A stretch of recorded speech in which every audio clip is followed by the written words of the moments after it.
തേനീച്ച അതിൻ്റെ പ്രയത്നം കൊണ്ട് സമ്പാദിച്ചു കൂട്ടുന്ന തേൻ അവറ്റകൾക്ക് മാത്രമല്ല, മറിച്ച് മനുഷ്യർക്കും മറ്റു ജന്തുക്കൾക്കും ആഹാരവും ഔഷധം കൂടെയാണ്, അല്ലേ?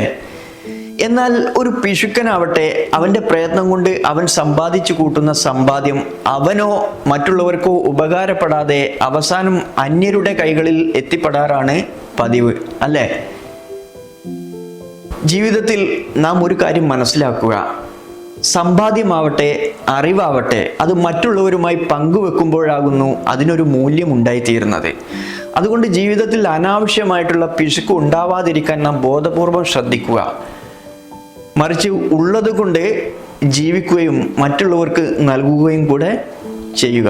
അപ്പോഴേ ജീവിതത്തിനും ഒരു മൂല്യം ഉണ്ടായിത്തീരുന്നുള്ളൂ. ആത്മാവിൻ്റെ നന്മ ചിരിയായി തെളിയട്ടെ.